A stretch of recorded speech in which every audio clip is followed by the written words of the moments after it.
And now we have reached the ending. I suppose you could call it a Hollywood ending. For a Hollywood ending, it felt weirdly not all that climactic. Well, it's Hollywood ending in that this is the... It should have been called Season 2 Part 1 in that case. We'll get Part 2 in a year. Let's go through the episode and then just talk about what was strange moments. It was a weird episode. The general plot, I guess... I mean, we start out Wilkes isn't dead, Whitney isn't dead. Nobody's dead? Yeah. So Wilkes ended up expelling all the zero matter, and he's bizarrely fine. Okay. But that means it now all belongs to Frost, who begins to go after everyone. Now they're able to escape via car crash. Jarvis just fucking runs her over with his car. That was amazing. Jarvis, you just hit a woman with my car. I know. She's a 2-time Oscar nominee. Miss Frost is quite resilient. She's fine. That whole exchange was kind of hammy. The fact that they were leaning in and out of the car in perfect sync was very hammy. It was just... They just look at the car. I wanted like a little sound effect. You know. Whoop. Yeah, it was just... Oh, I laughed so hard at that moment. Cause it's just... Yeah, it's, it won't kill her, but it puts her down. It's very practical. Just... Whoop, whoop. It worked. Yeah. So... Wendy just leaves, I guess. Yeah, she buggers off and starts sciencing all over the place. Yes. That's what I was thinking. It's actually very similar to something that happens in Season 2 of Agents of S.H.I.E.L.D. I wonder if that was intentional. Yeah, I remember at the end of Season 1, somebody was writing alien shit on the wall, so I'm guessing that leads up to something. Yeah. So this causes Manfredi to go to try to figure out a plan to stop/save Whitney Frost. He ends up distracting her by making her basically be the one threatening one of his own guys with a story he made up, but then it turns out to be true somehow. Well, not quite, except instead of working for another gang, he's working for the feds, and just Manfredi's face when he's like, wait, really? Oh, now I have to kill you? I have to kill you. Just the disappointment in his tone when he says that. Just what a weird thing to happen. Yeah. But in the meanwhile, Peggy and Sousa go in to basically photograph all her stuff. And Sousa fucks with her math a little bit, which didn't end up playing out to anything. Like, it didn't end up with her having a broken machine or anything because Sousa fucked with her math. That kind of didn't lead to anything, that bit. So they end up deciding to build the rift at Howard Stark's studio, just because that's the quickest place they could find in the city. Yeah, quickest place I could find an empty. Bunch of stuff happens in the studio. Most notably, Jack Thompson gives Peggy a key that belonged to an FBI man from FBI land. Just from the pin for the secret society of male It's a impaired. key! Ooh. Yeah, it's a key. To what? Very good question, which we're not going to find out this season, apparently. But, of course, Frost ends up showing up being called to the rift, basically. Yeah. They blast her with the cannon, and the zero matter spills out of her into the rift. But unfortunately, they can't close the rift. The machine's not working. So Sousa ties himself to a pole and tries to go near the device to shut down, and everyone's trying to grab onto the rope to keep him there and save him. They end up taking the core of the cannon to the flying car. But was that a thing? And yeah, they put the core of the cannon in the flying car and fly it into the rift. Yes, and explodes it, which somehow destroys it. Yeah, science. Yay, the day is saved. And then happy epilogue happens. Farewells and feels. Jack Thompson dies. Yay! Yeah, I was kind of like, okay, he was starting to grow on me again, and then he just kind of, in the last 10 seconds, oh, by the way, he's dead now. Like, okay. Well, I got my wish. There's a lot of stuff in this that I felt like for example, the the end of Whitney's powers was so anticlimactic because that part of the plan went off without a hitch, and I was kind of just like, isn't something going to go horribly wrong? Like, no, okay, just like that, it's done. Okay, it's weird. Well, I didn't expect it. Yeah, it was unexpected. It was just. I also found it very, very weird that I was almost sympathizing with Nana Freddy because. No, that's actually legitimately true. He's so weird. Like he's okay. Also, just him and his mother are such stereotypes. Like she's the elderly Italian mafioso mother who's very casual about ripping out tongues and doing deals with the devil. Apparently. I know she didn't mean that literally, but at that moment I was legitimately unsure if she did mean that literally. I mean, it's the MCU, so, reasonable odds they're going to meet somebody from hell sooner or later. Sounds about right. That's one of my main notes here, which sums up everything to me. Am I crazy, or is Joseph Manfredi and Whitney Frost the better and more interesting romance story? It was, and I'm so weirded out by that, because they're both such awful people, but it feels more legit than it possibly because, this is the closest he comes to betraying her, is telling people to, come take photos of her signs, and it's only because he wants the zero matter out of her so she can stop being influenced and affected by it. Like, he's the only person still acknowledging that the zero matter has weird effects on people, and it's probably warping her mind, too. Yeah. Like, when her husband betrayed her, it was so she could be captured, locked up, and experimented on, not to it was because he was afraid of her, not to help her. And I don't want to be sympathetic to Manfredi, and I don't want to be sympathetic to his relationship with Whitney, because they kill a lot of people. So why is it doing this? And I'm like... And of course he fucking knows Howard Stark. Yes, that was the best thing ever. I love that so much. He just comes in threatening to kill Jarvis, and he's just like, and it's just hugging like, each other and talking about skinny dipping. Yes, that was the best. That is the best. I want to see an entire show on just Howard Stark and Joseph Manfredi. Howard Stark has weird... I mean, he made friends with Obadiah Stane and Ivan Vanko, so the guy isn't exactly the best judge of character. He makes friends with strange people. Oh, side note, I've always wondered, is Howard Stark meant to be Jewish? Because he uses a couple of Yiddish words in this one, and I've seen some people discussing whether or not he's meant to be, representative of the Jewish immigrant population of the US, climbing up the business ladder. But... it's not a conversation I can really participate in, not being Jewish myself, but it reminded me of that when I was watching that. I was like, I want to know more about Howard Stark's backstory and where he came from and how he came to be, who he is by the time of Captain America. He talks about coming from a very low-income background and clawing his way up. I'm really curious about that. And we don't really get a lot of that. He kind of just, Dominic Cooper just pops up to have most of the funny lines in the episode and flirt with everybody. So, yeah. Just fucking, he's like, let him put the condiment down. And I'm just like, Howard, the mustard isn't what's important here. Or the fact that he has a portrait of himself in every room of the house, apparently. Unique portraits of himself. Is it me, or does Jarvis with his hands in the air look like the silliest thing? Just seriously, it's look, he's trying to be a giant.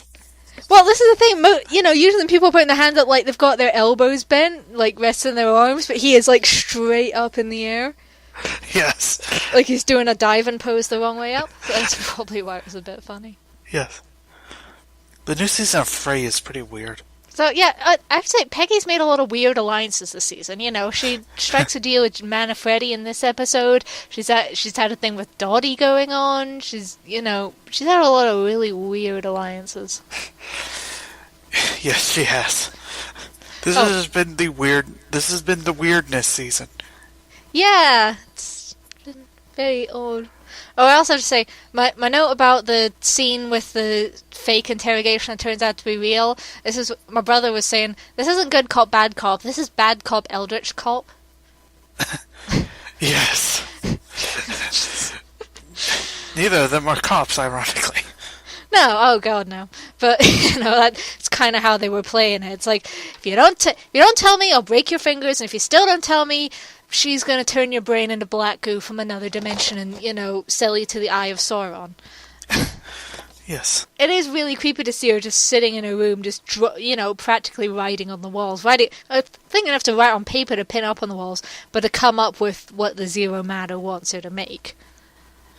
Yes. That was really quite creepy, and you can see from her eyes at the beginning of the episode, which are so not human eyes, just after she shooped up all the zero matter, and then later on she is so far beyond being up until this point she still seems pretty much in control of what she's doing. Like, the zero matter's been influencing her to get more, but also there's been a very vivid sense of her own desire for power and control. And a lot of that seems to sink away quite quickly in this episode, where it looks like she's doing it solely because of outside, some of her behavior gets quite out of her own control. Which is creepy, but then they just zoop it out easily with the gamma rays, and it's all good. I felt like that was really anticlimactic after how much she'd been built up. Like, we don't really even get to see what the extent of her powers is after she shooped up all of Wilkes' zero matter as well as her own. Like, we don't really see any more of that. Yeah, that was just odd. This was a weird episode. It was oddly paced, and it was, like, the climax, for lack of a better term. Like, it's purely in a storytelling sense and not really in a tone sense. This felt more like a...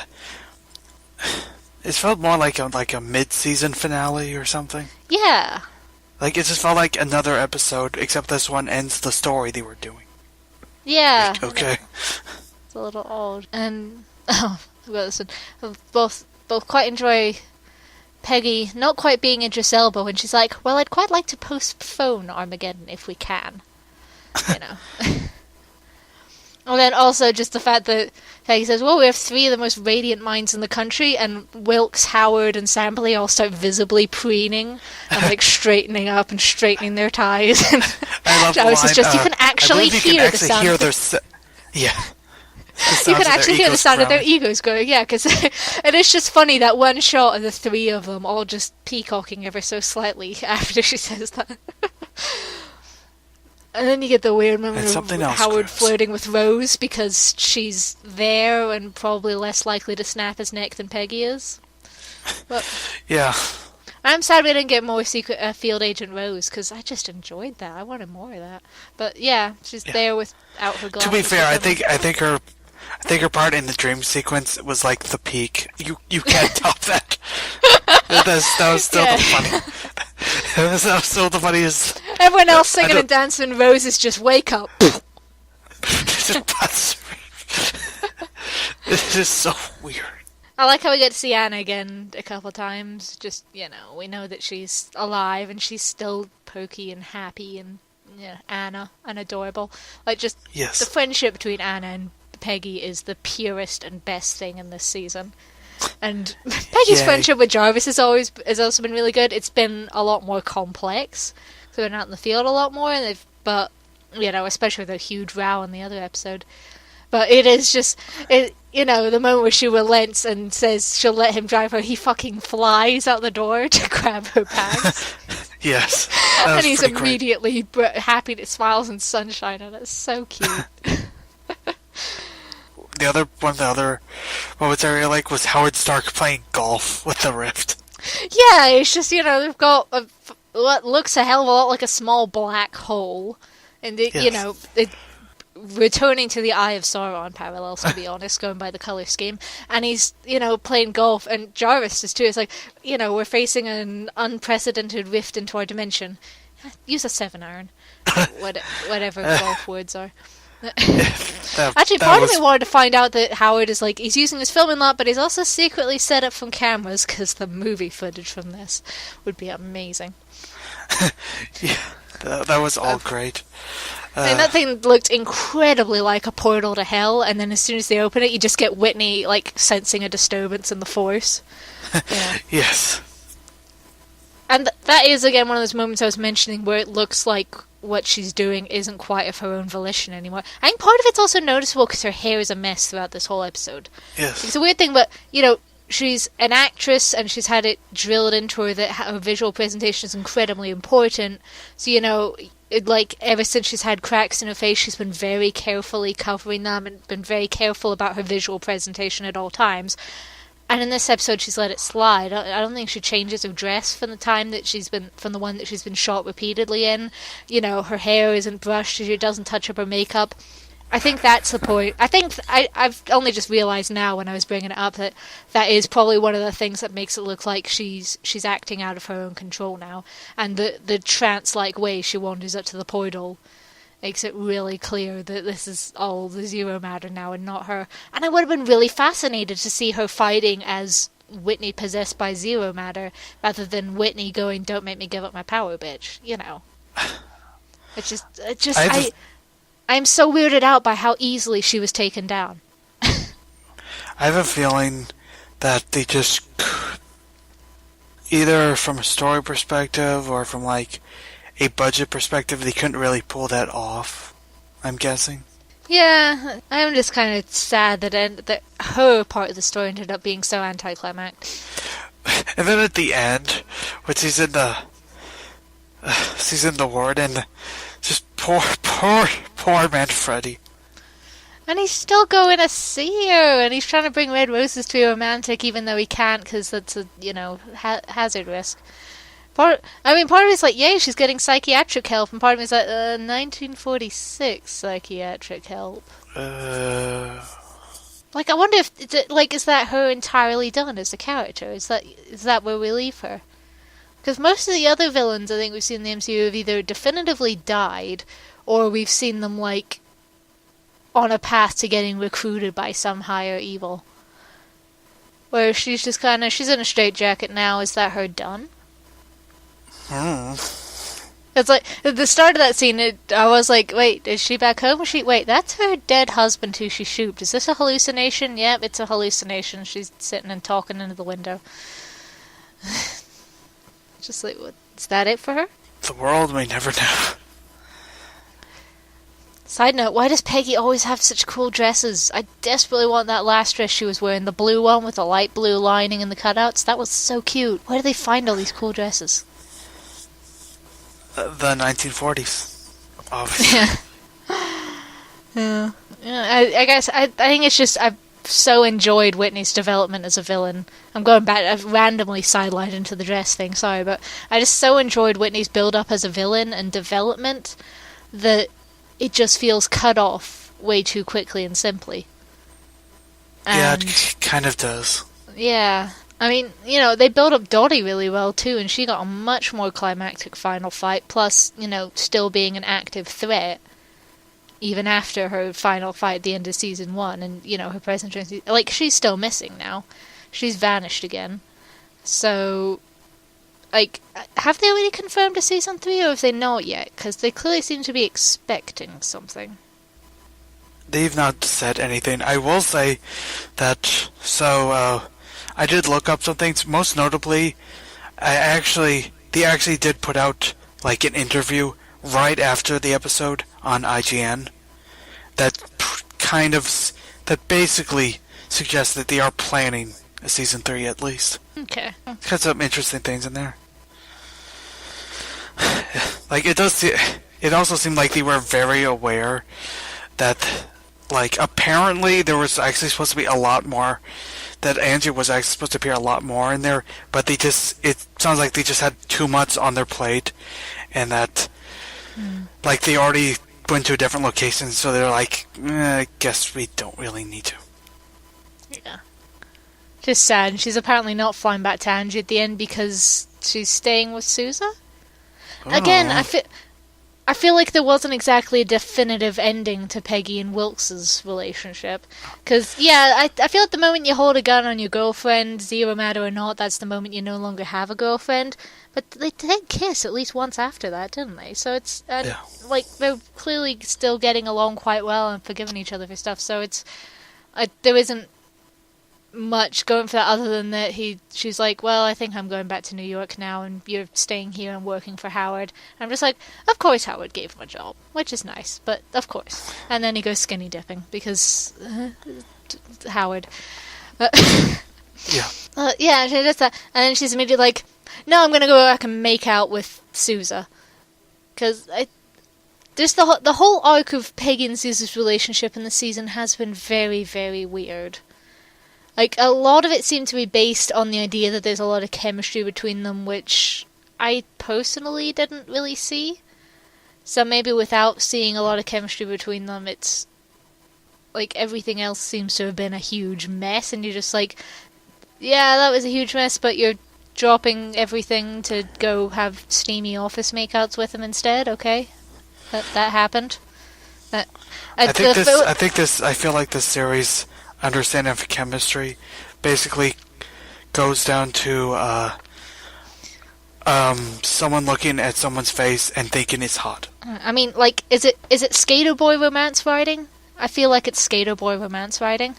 You know, he was a boy, she was a girl. Can I make it any more obvious? No, not going to write any more into that relationship. I would not use Avril Lavigne as the definitive writer for romance.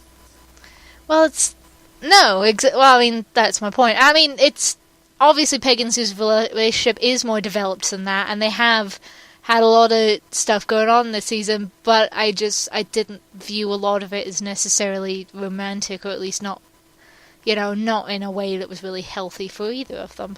And it means Violet's just dropped off the face of the planet. Like, I really wanted her to get involved more as a nurse so that her existence wouldn't entirely be about creating extra romantic drama between Peggy and Sousa. But she's dropped. But yeah, seems like her existence was about creating extra romantic drama between Peggy and Sousa. Honestly, at this point, they might as well have just had her appear and just get stuck in the rift. Might as well have.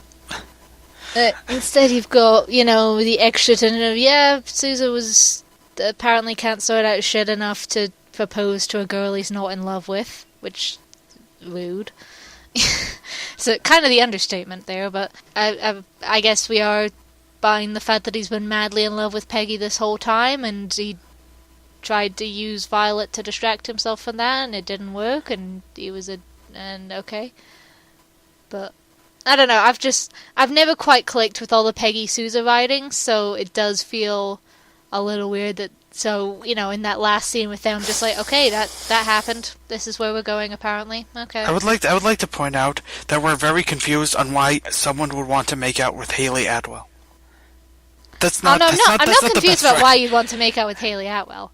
That's kind of what I get out of this, which is pretty much sums up how not well thought out this is. I'm not quite sure why she I'm not quite sure why she wants to make out with him, which is also weird because he's also very pretty. But as an actual long-term relationship idea, I don't quite click with it. And again, I don't think a relationship with Wilkes was strong enough to stay for either. But like if anything, I would have expected her to stay just to hang out with the Jarvises more, more than anything else. I don't know. I'm just at this point where I'm just like, yeah, okay, that happened. That was apparently where we were going and what we were doing. I have never really clicked with it or gone with it, but it's there, it's happening. So, and then we get the last 30 seconds of Thompson talking on the phone, quite cheerfully packing up to leave, and then the door opens and someone having 2 more days until retirement. Like, at first I thought it was just a dart because it was so quiet, but now it's silent, and then you see blood, and I was just like, no, it's a found bullet, and he's dead. Everything's gonna go his way now. Nothing's gonna stop him. Like, I've been so back and forth on this season because his motivations have been, clear as mud. He's just kind of popped up in scenes to make things more difficult for everybody involved.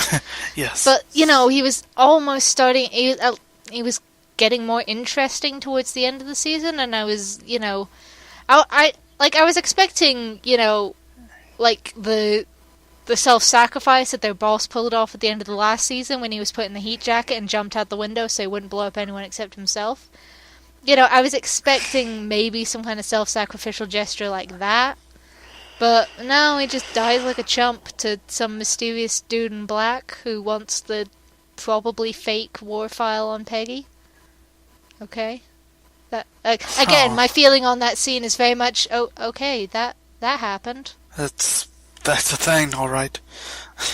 That is basically my feeling on this finale. It's, that happened. It happened. And I'm really hoping that there's a season 3, if only so that's not the last thing that happened. Yeah, because we did not actually get a finale. No, it really didn't. It's actually kind of weird. It felt less climactic than like half the episodes of the season. Yeah. So, we all want a season 3 with apparently starting out with Peggy and Sousa making out in Hollywood, unless they're gonna break up between seasons and we're gonna have to deal with the drama all over again in season 3. Yeah. I would just like to imagine that she just finds a different boy to make out with every season. Or she could make out with Angie. Okay, so yes. Do you mind if I go off on a huge rant about, I think, something that annoys me about romance writing in a lot of things, and it hasn't been as bad in the MCU, but I think we've got a minor case of it here. If you want, sure. So I referred earlier to what I call a skater boy romance, because it's a thing I notice very often in poorly written heterosexual relationships, that there's the assumption that there's a huge amount of chemistry simply on the fact that you have attractive male lead and attractive female lead. They are automatically hugely attracted to each other and, in love and would die for each other. It's more prevalent the worse the writing is. But basically a lot is assumed simply from the fact that they're an attractive man and an attractive woman, and so not as much effort, I feel, is sometimes put into actually writing the build of their relationship in a way that they'd fall in love. Whereas then the writers will spend a lot more time building the friendship between two characters of the same gender. And, they'll put a lot more effort into building up, that friendship that they want to display as a powerful positive force. Now the problem here is twofold. First, it's there's this upholding of romance as the most powerful, strong, important sort of bond.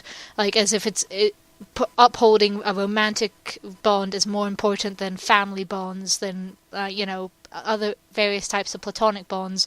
Upholding it is more powerful, which isn't true.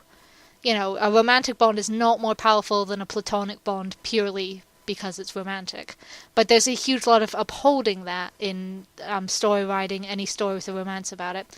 So when you're and also, there's a bit, obviously there's a lot of heteronormativity to the kind of writing I'm talking about, but if you are already predisposed to see relationships between people of the same gender, if you're not automatically assuming that all the characters are heterosexual by default, then when you're seeing a better developed relationship between two characters of the same gender and their opposite gender romantic lead, you are kind of more inclined to see a relationship between the character and their friend, because that relationship has been better written, and part of you is predisposed to assume that if the strongest and most positive relationship is a romantic one.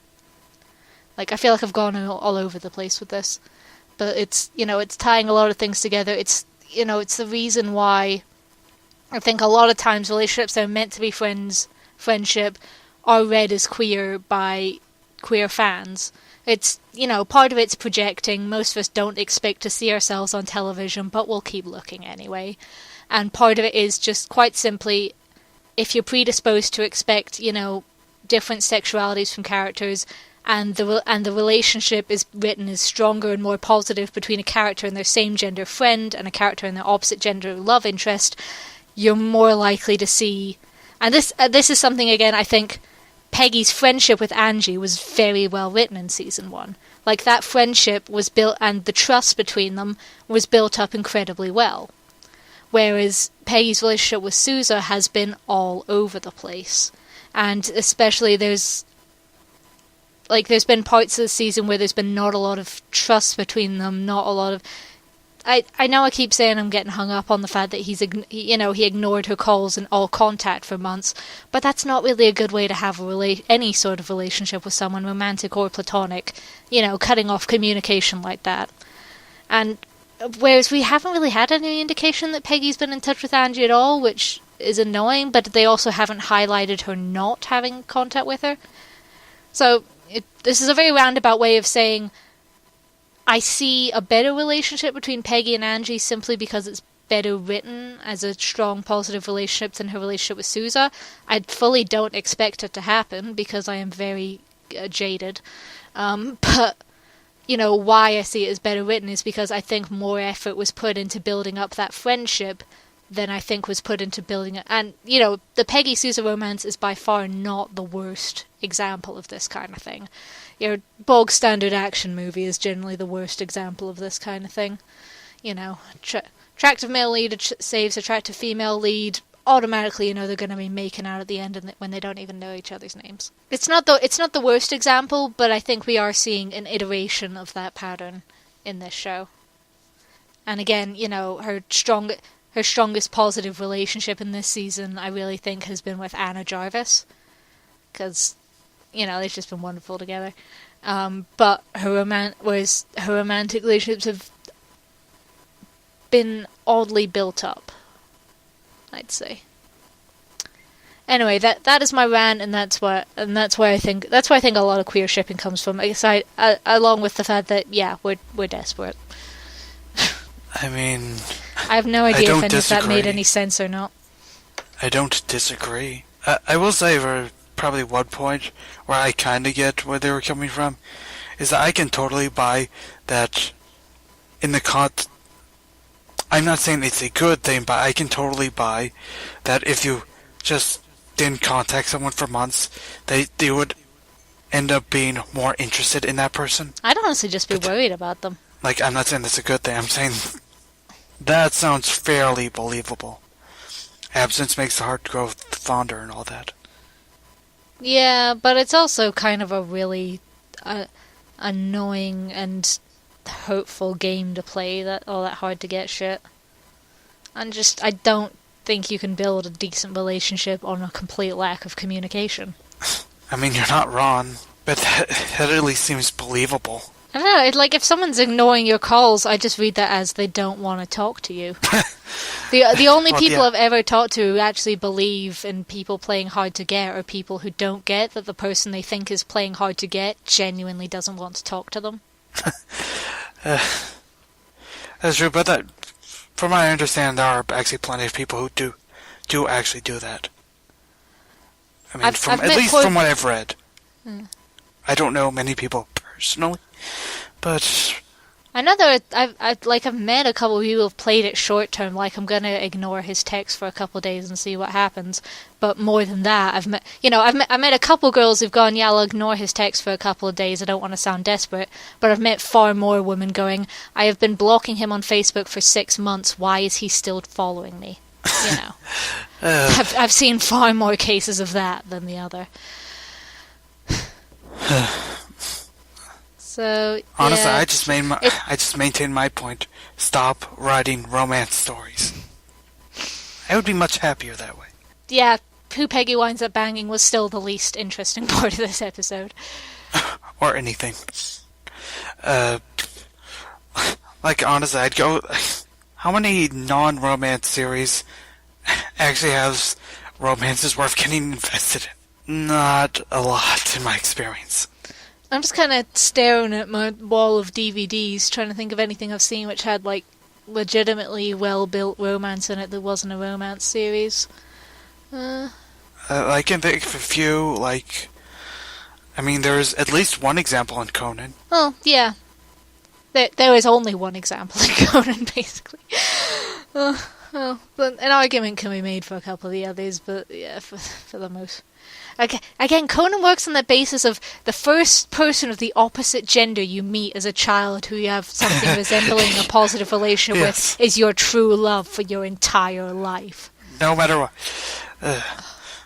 I will say I do think that's one of the things that does kind of hinder my enjoyment of other romance, other series, because I automatically assume that they're going to do the same thing here.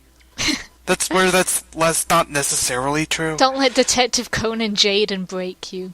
Okay, see, Fullmetal Alchemist Brotherhood had a lot of really good relationships in it. Like, I can buy those ones quite well. Which, you know, among the very many reasons you need to hurry up and watch it. Yeah, I have ordered the DVDs at least. I'm trying to see. I Look at I mine. don't have DVDs near me, not many at least. But I Yeah. have games. I have manga. Scrubs. Scrubs is a comedy, but it had some good, and it also had good bad relationships. As in, I mean, Dr. Cox and Jordan is the primary example of actually unpicking a really unhealthy relationship, and like both their personal issues and their issues as a couple.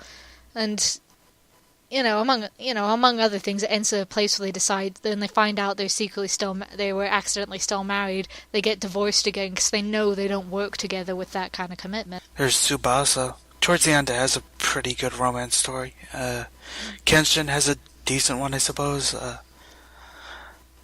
mean, actually, it has a lot to do with the last arc, and why I like that series so much. But what else? Actually, I'm looking at my Ghiblis, and I think one of these in Studio Ghibli has a lot of really good relationships that, sometimes they're romantic, but they're not necessarily. I think it's because Hayao Miyazaki has said that he wants to. He doesn't necessarily want to write romances between the characters. He says he wants to write relationships where the two where characters inspire each other to live, I think was the phrase. And that's as a truer definition of love. And not necessarily romantic love, like as platonic love. So that, there's a lot of main pairings in Ghibli movies who some of them are unambiguously romantic. A lot of them, it could be romantic, it could just simply be a powerful platonic bond between the two of them. I think that's why it works so well. Heaven Video Game Collection doesn't give me immediate access to good examples. Yeah. Yes, obviously, Metal Slug has the best romance story. Yeah, Ace Attorney has a fantastic romance story between Phoenix Wright and Miles Edgeworth. No. Much as we all wish it. I've just realized I have 4 different versions of Much Ado About Nothing. And I'll say the relationship between Beatrice and Benedict in that one, I think, is one of my favorite relationships in all of Shakespeare.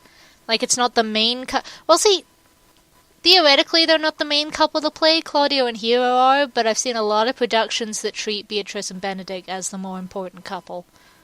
Because their relationship moves a lot more than Claudio's and Hero's does. They have a background, they have a lot of mutual.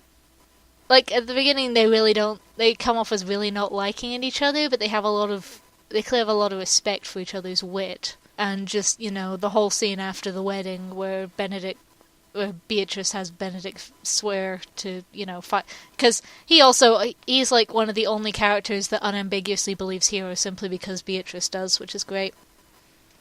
And, yeah, the very powerful scene between the two of them after the wedding.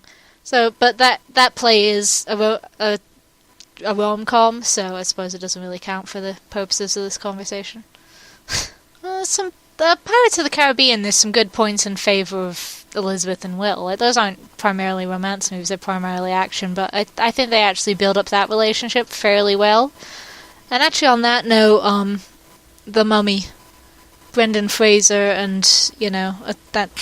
I can never remember the character name. I always just call her Brendan Fraser, but it's yeah, You kind of lose all credibility when you... Yeah, you're like, well, obviously the Mummy, Brendan Fraser. Yeah, I don't know why I always forget his character name and just call him Brendan Fraser. I hope that's actually the relationship you're talking about. The Mummy and Brendan Fraser, the greatest. They're like, oh Jesus, no. Oh no. Yes. No, Rick and Evie. Rick and Evie.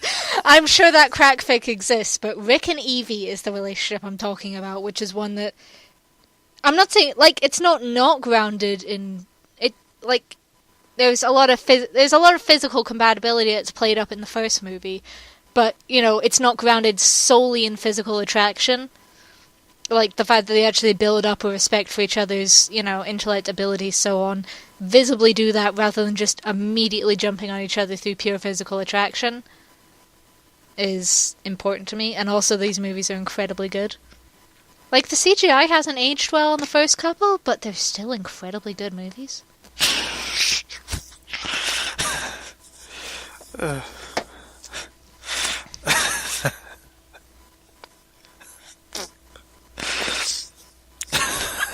Oh God.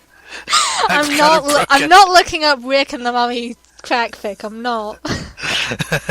Oh God. Like I have absolutely no doubt that it exists, but I don't want to know. This. Oh no. Do you ever just look back on your life and regret?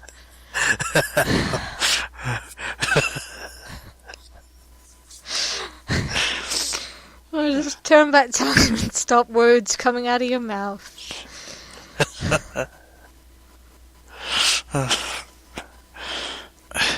Good times. Good times. Oh, and also, again, Pacific Rim, you can or can't read, you don't necessarily have to read the relationship between Raleigh and Mako as romantic, because it's never, exactly confirmed to be romantic, but they do build it up in that Ghibli way that Raleigh and Mako inspire and support each other. So, I was really happy when the last shot, it looked like it was going for, a great big kiss, and it's just a cute little forehead boop, and they're just kind of hugging each other and laughing because they've survived and they've won. I'm really glad they went with that, because I felt like that was the perfect representation of what they've been to each other throughout the movie. Again, the physical attraction is clearly there, she's peeping on him shirtless. Who doesn't want to see him shirtless, to be fair? The fight scene, Guillermo del Toro straight up says they shot it as if it was a sex scene, because it's that, it's that physically intimate between the two of them, and it's that intense, and he's visibly falling in love with her throughout that scene. God, that's such a good movie. I need to rewatch it. So do I. Again, that's one where it's ambiguous. It's very, there's a lot of flags for it being romantic, but it's very much built up as a relationship that doesn't have to be romantic to be powerful. I suppose, but I have a feeling that's not what people went to see that movie for. No, you went to see giant robots stabbing giant monsters. That's what you see that movie for. But I think one of the things that made it such a good movie is that it has amazing fights between giant monsters and giant robots, but it also has just such good human characters that you get so invested in the people who are piloting the giant robot. Jaeger x Kaiju. That's the only shipping anyone cares about in that movie. Please say you mean as in a Jaeger smacking a kaiju over the head with a ship. I mean, I do, but that's the only part I'm going to acknowledge. I really don't need to, I need my brain. I need it. I need it it's never fully functional, but as much as possible, I'd like to retain what I still have.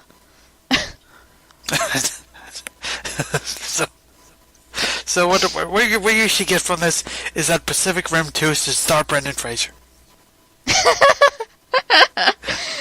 He could co-pilot with the Mummy. No. Yes. No. Yes. Please don't take that away from this. I'm absolutely excited for Pacific Rim 2, no doubt. Even if it's not going to have Idris Elba in it, which is a lost if it'll ever happen. Which apparently will. Until, apparently they've confirmed it, so... Don't worry, in a month they'll unconfirm it again. For, the 9th time. I dreamed a dream in time gone by. But yeah, okay, so... I don't have much more to say about this Agent Carter episode other than I really hope there's a season 3.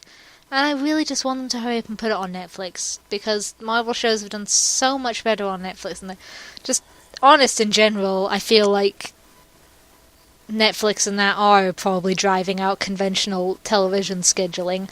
And I don't think that's a bad thing. Because a lot of shows a lot of really good shows that wouldn't stand a chance on conventional airing. A chance to be seen and be shared. And it destroys a lot of the competitive nature that kills good shows. Y'all know Firefly wouldn't have been cancelled if it was on Netflix. But, I hope there's a season 3. I really hope it's on Netflix rather than ABC, because then I never have to touch the fucking ABC website and Hola ever again. But I just feel like this was very anticlimactic, and they've clearly set up... like you said, it feels like a mid-season finale, and there's so much more that needs to get played out and explored. And they really need to make me like the Peggy Sousa relationship better than I do now. So what you're saying is they need to ship Agent Carter with Netflix. Yeah, basically. OTP. OTP. OTP headcanon. Do not steal. That's all I have to say about that.